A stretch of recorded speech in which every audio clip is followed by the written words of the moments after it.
fled Afghanistan with her family as a 5-year-old and has returned 2 decades later as a superstar. But not everyone is a fan of the woman dubbed the Afghan Oprah. Becky gets us connected. A singing sensation and a model, Mozhdah Jamalzada is no stranger to an audience. She's even sung for American President Barack Obama at the White House. But it's with her latest performance that this young star is hoping to leave her loudest echo.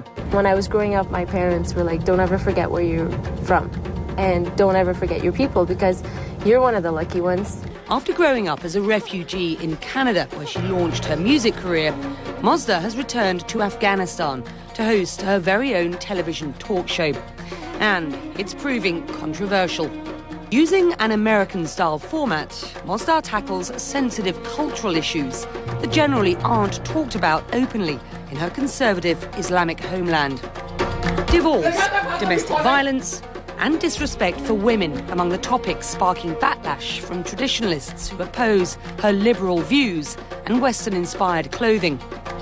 Your connector of the day, Mozhdah Jamalzada, dubbed the Afghan Oprah. Let's find out what she thinks of that title. I would never compare myself to Oprah. I've mentioned this before. I don't know why people compare me to her. She's my idol. I've looked up to her. I've watched her show since I was 16. I never missed an episode. And I've learned so much from her, just like everybody else has. Listen, you grew up in Canada and went back to Afghanistan. Why was that? I always knew in my heart that I would end up back in Afghanistan because growing up, I never forgot Afghans. I never forgot Afghanistan, and I always wanted to do something for Afghan people. You're in the media now. How do you feel that you are helping the people of Afghanistan at this point? Most important thing right now is the Mozhdah show. It's aired twice a week, and we actually discuss very, very serious topics, very sensitive issues that are not even discussed within households.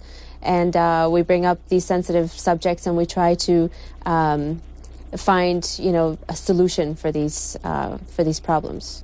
Do you feel censored in the material that you want to provide? I feel very restricted in a lot of things. I wanted to discuss one of the episodes. We wanted to discuss divorce, and we had a hard time with that. But with the TV station that I work with, they're very open to a lot of new things, and they're willing to, take the risk and allow me to speak about those things. PJ Vandervolt asks, what did it feel like transitioning from a free society like that which you grew up in Canada to the strict confines of Afghanistan? It's one of the most difficult challenges I've ever had to face. I'm pretty much under house arrest, and willingly under house arrest because it's the safest thing for me. The most I do is go to meetings, and I try to avoid going out. I never go out to parties. I never go out to see family. I just don't want to take the risk because I'm there to help people, and I don't want me doing something, going out too much and risking my life, and then I wouldn't be able to help anybody. MS says he's inspired by your courage and asks what it's like living under a constant threat.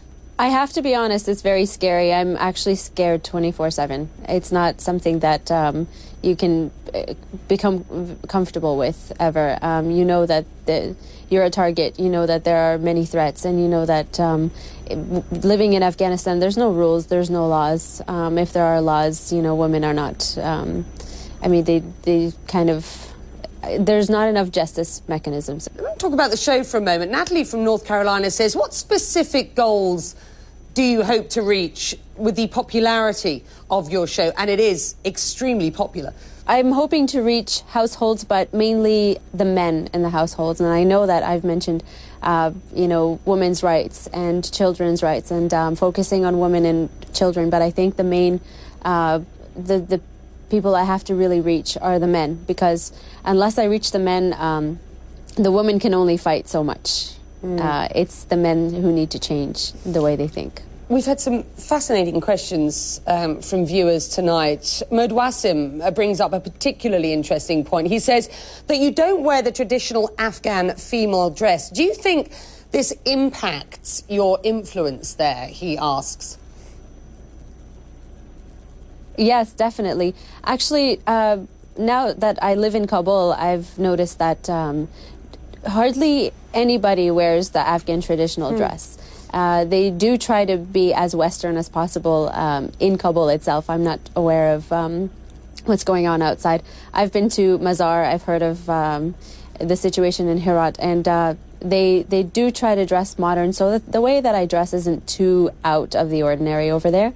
But I do try to make it a little bit more risky. I guess you can say I try to wear the higher heels and the belts around my dress and kind of bring out the shape of the body a little bit more than other people. So I do push the limit a little bit, and I definitely think that's influential, yes.